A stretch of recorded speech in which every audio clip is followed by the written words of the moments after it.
come last night's episode wasn't titled Ditch Those Bitches? How come Kody, like, who is writing these titles for Sister Wives, okay? Season 19. We need an updated writer, okay? Because Kody Brown's lines are epic. You know, like, I love at the end where he's like, Meri needs to ditch those girlfriends, ditch those bitches, and find a good man.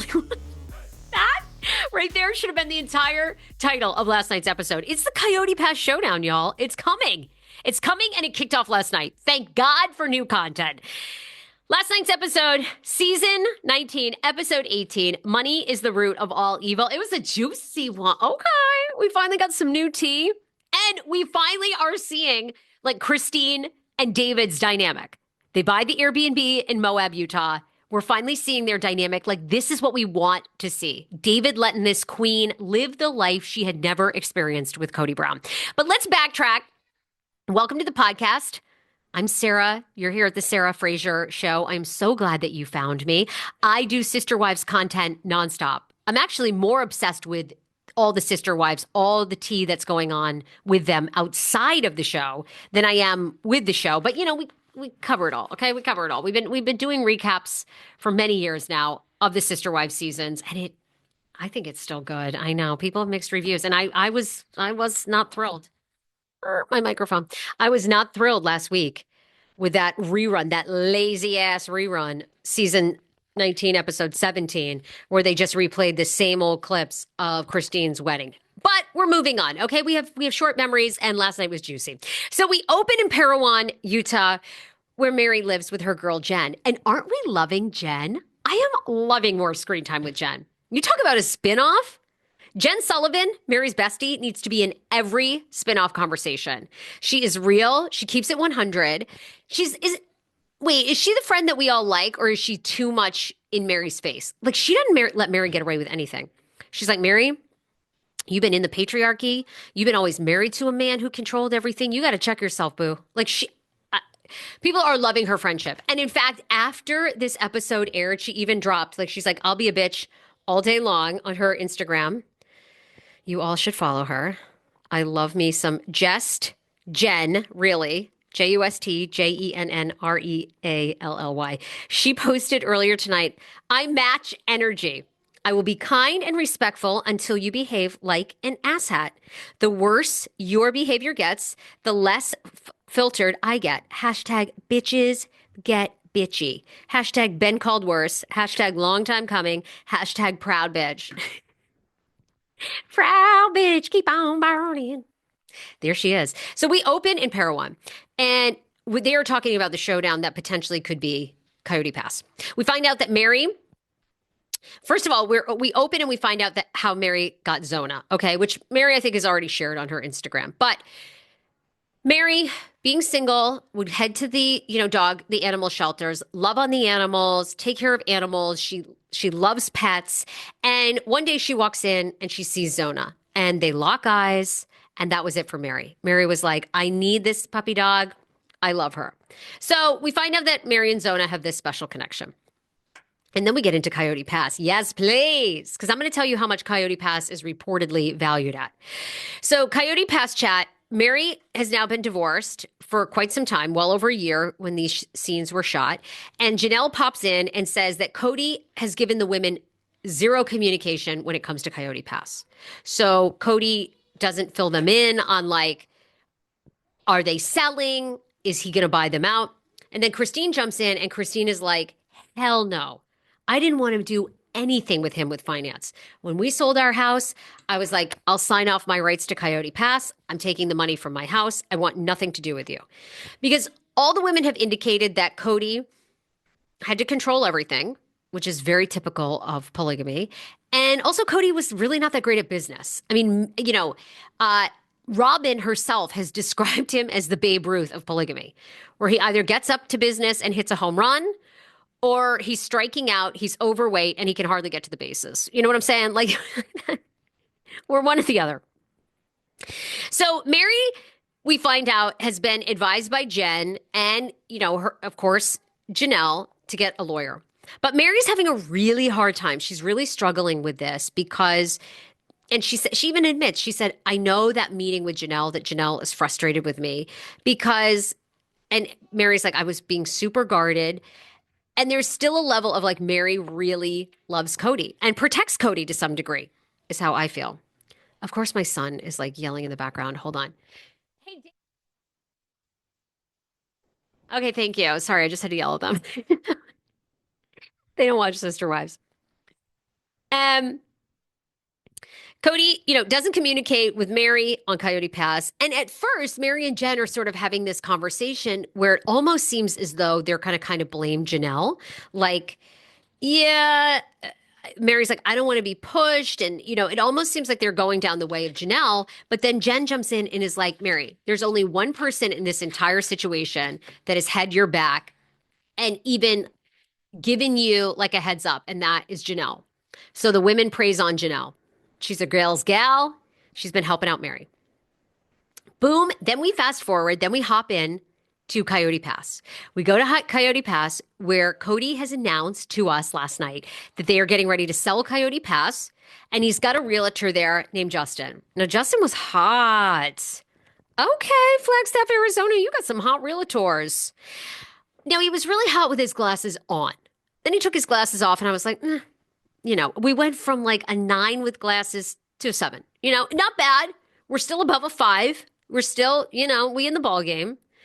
But Justin's out there, and Justin for the win, because not only is he kind of cute, but then he goes, yeah, Kody, my first impressions of Kody is Kody leads with his hair.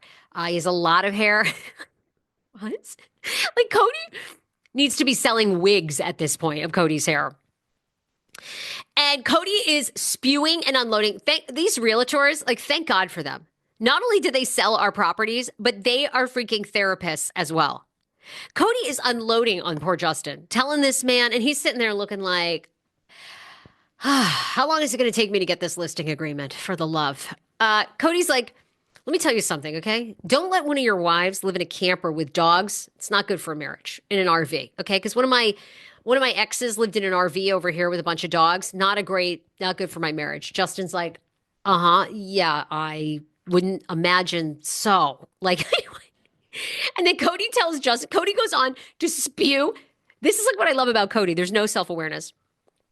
He tells Justin all this BS about, we talk to the public and then I hear from the public and then we hate each other, referencing Coyote Pass. So he basically tells Justin, I'm trying to keep this all under wraps a little bit and be transparent with the other wives. But, we seem to talk to the public and then it gets back to me and I talk to the public. Did that make any sense? Like, so what are you trying to tell us? That basically in the Sun and In Touch is where you read about updates about Coyote Pass? And Coyote goes on to tell him that, and tell us that he has 2 nagging ex-wives. They're nagging at him all the time. Chirp, chirp, chirp. Kody, excuse me, wouldn't you be nagging too if it was your money and financial future? Oh, and by the way, you've told both women, especially Meri, you ain't attracted to her, you ain't interested in her, and you'd like her to live in a barn dominium. And then we go to Robyn. And Robyn says Coyote Pass is it. This is the last thing, the last place that has them all connected. And once it's gone, it's a wrap. Now, by the way, when we get to the preview for episode 19, there's a bit of a spoiler. There's a bit of a surprise when it comes to Coyote Pass. Because last night we think, oh, Coyote Pass is going to be sold, right? In real time, right now, Coyote Pass is still owned, at least Meri, Janelle, Robyn, Kody, all their names are on the deed. And let's just take a look here because I Googled it earlier to find out how much Coyote Pass is. Now, according to Google AI, Janelle from Sister Wife purchased, oh, sorry, that's for another moment. That's for another scene about, because the Tada Farms, or the whole thing where Janelle announces to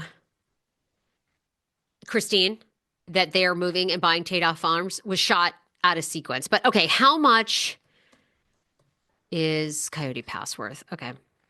So according to Google, Coyote Pass property from the reality show Sister Wives is currently valued at $1.3 million, with the 4 plots of land combined being assessed at this value.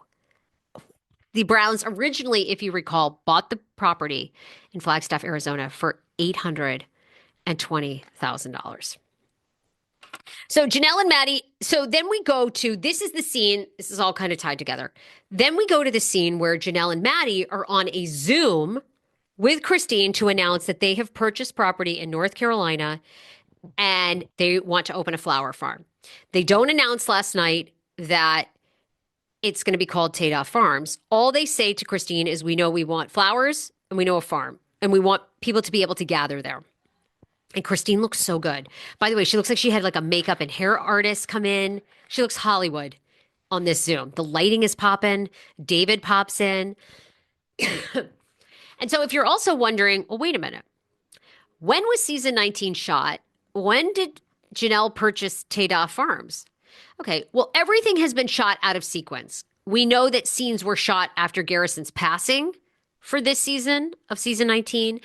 And we now know that according to records, Janelle purchased the land for Tadoff Farms in April of 2024, and she filed the business license in March of 2024. So that Zoom scene was filmed long after a lot of this other stuff, out of sequence that we've seen, right? We've gone back and forth, although they've kind of, I think, hurriedly tried to bring us and catch us up into real time.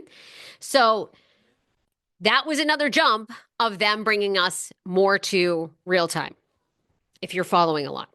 Janelle essentially says that she wanted to do a greenhouse on Coyote Pass, but became very obvious that that wasn't going to happen. Then we go back to Meri.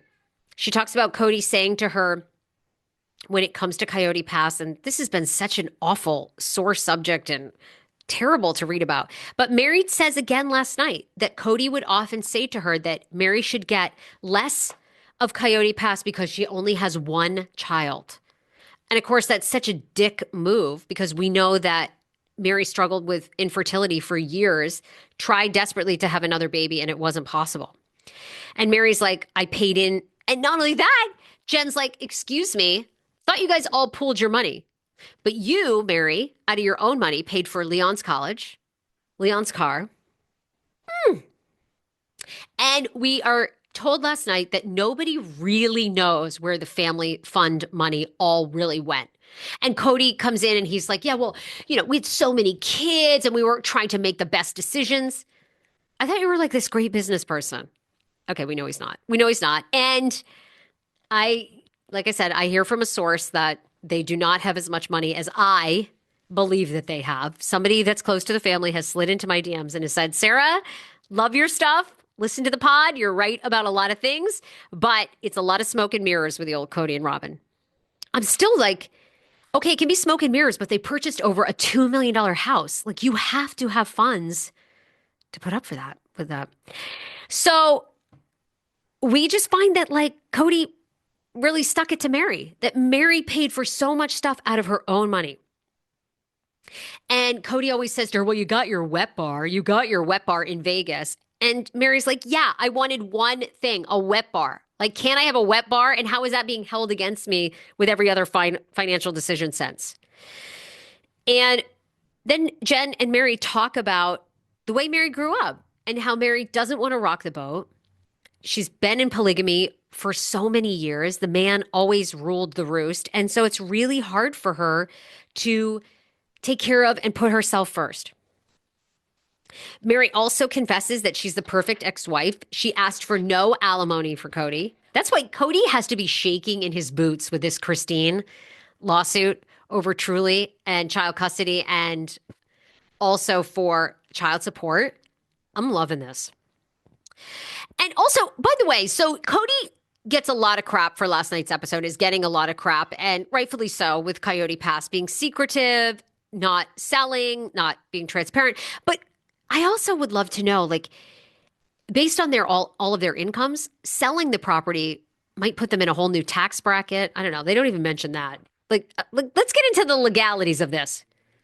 And what I mean by that is if you sell a property, clearly you have to disclose it to your taxes. So maybe they've all made too much money from the show, then they make even more. Just saying. Because we know as of now, Coyote Pass, at least publicly, has not been sold. And Robyn and Kody have not bought out Janelle and Meri. So Meri gets about a 1.5 acre payout. That's what Kody says. Like he's dividing all the lots. with Justin. Christine tells Janelle that and then Christine tells Janelle that she and David have bought an Airbnb in Moab. And I'm like, I get it. It really clicked with me last night because a lot of people say to me, Sarah, if they're making so much money from the show, why do they have why are Christine and Janelle doing these MLMs? Why are they trying to open farms and do all these businesses? But Christine said it last night, and so did Janelle. And they said they always wanted to take on lots of jobs because they needed money. They needed streams of income so they could retire. As a sister wife, you gave up all of your money, all of your control to the man. And so now that they're making money and out on their own, they're all trying to get as much money as possible so they can retire and give it to their children. Janelle and Christine are also talking about how their dreams are coming completely true. And that's when David comes in and Janelle is like, you are way more fun than Kody. We find out that David is sort of letting Christine live out her dream of having an Airbnb, of running her own business, of knowing where the money is going. And Kody says he explains to all of us that he will be fair with Coyote Pass. And he's telling Justin this. Like you think Justin gives two shits? Justin's like, I'm here for my commission, dude. Okay. We got this beautiful picture of the mountains. We're going to take that. That's going to be the opening frame. Dude, I'm going to try to get you. I don't give a rat's rip who you give the money to. But he's like telling Justin all this. Don't worry, Justin. I'm going to be really fair with these ex-wives. Justin's like, okay. Sounds like you were really fair when you put one in an RV with a bunch of dogs. Just saying. Justin doesn't say that. He doesn't say that. But if I were Justin, I'd be thinking that. Do we think that Justin even watched a Sister Wives episode prior? Yes, no? What do y'all think? Are you like, Sarah, why are you so obsessed with Justin? I don't know. He's a hot realtor. Don't you like a cute realtor to look at? So anyway, he's telling Justin about this and how he's going to divide the money. And then he also reveals that he knows that he reveals last night that he knows that Janelle thinks about screwing him over any chance she gets. And he goes, I know. Janelle is sitting there wringing her hands. How can I screw Kody Brown? I don't think so, dude. I think all these women are just like, hey, you and the Rob Dog have been buying ridiculous art, Vladimir Kush art, and some weird ass bear sculptures for a long time. And by the way, you guys managed to never keep track of the books. So yeah, I'm looking for what's mine. I think nothing wrong with that. And Kody says, I'm always the one left holding the bag, trying to figure this out. And again, poor Justin at this point. Justin's probably like, what do I have to do to get the sale here? And then just when Justin is thinking, like, is this client even worth it? Kody goes, let me tell you about this pond that's now drained. There's not a lick of water in it. This was the first time I went skinny dipping with my own family. All the women kept their clothes on, but I got down to my skivvies. And my kids, they were running into this manure-filled water. Does that seem like a good idea to anybody? Isn't that how people die of like Shingala, E. coli? What? So they basically were running and jumping in cow shit mud. And by the way, does he not know what skinny dipping is? Because skinny dipping is not you and your little skivvies. Like you actually would get your wang out. And he didn't get his wang out, thankfully. But I will say this, his little tighty whities did look almost see-through. Anyway, poor Justin at this point, again, is like, someone get me a cocktail. Like somebody, do I have to keep filming? Do I sign my rights away to this? What's going on? Then we pop back to Meri and Jen. And Jen's like, all right, let's switch it up. We talked about Coyote Pass. You're going to lawyer up, boo. You're going to do what you have to do. But let's talk about your dating life. And again, I'm ready to see the scenes with Meri actually dating. We've heard a lot about her wanting to date and her trying to date and all that good stuff. But let's see Meri dating. Meri talks about she'd be willing to date older. Meri's in her early 50s. She'd be willing to date 60, 65. Jen's like, what about 35? And I was thinking, I would love to see Meri with somebody 35. I'd love to see Meri with someone 40. Like she's a boss. She's coming into her own. And then, of course, Meri's asking Jen and Zona who she should date. And Kody's like, ditch those mean girlfriends. Ditch those bitches. And damn, that's how you'll get a man, Meri. Meri needs to ditch those bitches. She surrounded herself with those ditch pig girlfriends and she can't get nobody. I mean, he doesn't say that, but you know what I'm saying. It's along that lines. He flat out, shots fired. He calls Jen a bitch. Boom. And Meri goes, yeah. Meri takes a dig at him about loyalty. And she goes, Jen isn't going anywhere in my life because she's been the most loyal human being to me. And Kody, of all people, should understand loyalty, right? Because, of course, Kody said one of the reasons that he had to leave Meri was he just didn't think that she was loyal enough, that any of the wives were loyal enough to him like Robyn was. Meri starts laughing and says she's absolutely not interested in polygamy whatsoever anymore. She's done. And of course, Jen's like, maybe you should just rock a single ready to mingle t-shirt. Don't do that. Okay. Don't do that. Then we head back to Christine and David. They bought the Moab home. We find out that David has owned his drywall business for 40 years. The dude must have started when he was like 20. Now, David is a little bit older than Christine. David's like 60, but basically he did. He started it when he was 20. And then we talk to Peyton, and Peyton has an interesting take. And he basically says, in a way, he's like, I don't even know who my mom is anymore, but this version of her is great. She's doing things that she never would have done before with my dad, and she seems to be enjoying it. Like taking control and getting a business license, buying an Airbnb. Like, he's like, I never even thought she had any interest in that, but here she is. And by the way, have any of you stayed at the Airbnb in Moab? I really have I'm not going to Moab anytime soon, but I really want to go. And the requirement was you had to have had 3 successful Airbnb bookings before you could, I think, unlock the rates and like see what was going on. But I got to tell you that those scenes of Christine and David discussing the Airbnb and like playing it out and all that, that's like what I want to see about their marriage. And that's why I'm like, I have to root for them. Because the way David sits back and is like, I am here to be your, what did Peyton say? Like your safety net, your fall blanket. I am here for you. Like, that's what I love to see. And like David, like making adjustments and just how much he loves her. I love their dynamic. And then we bring up a sore subject of My Sister's Closet. What? Do y'all remember several seasons ago when they started My Sister's Closet, which Robyn had started, which was that ever, it wasn't ever an MLM, was it? Was it like LuLaRoe leggings? And I don't think so. I think they just had an online clothing shop. Disaster from the jump. Kody informs us it was like, show me the money from the very beginning. And they couldn't get on the same page as each other. And he basically says, really in polygamy, unless the man is leading everything, it just doesn't work. Which actually, I think he's kind of quite correct, to be honest. Like Robyn starting this business and then Kody and Christine, Janelle couldn't get on the same page as Meri, Robyn. Yeah, I know, like I actually understand what he's saying there.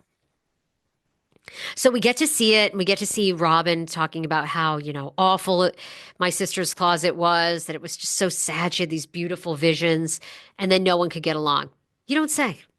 It's like hard enough to live with your entire family, get along, share one man, and then you guys are all going to launch a business together. And I love the clip where Christine was trying to sell clothes to the woman, and she's like, and we're all sister wives, and we've started a clothing shop. And the woman's like, uh-huh, okay.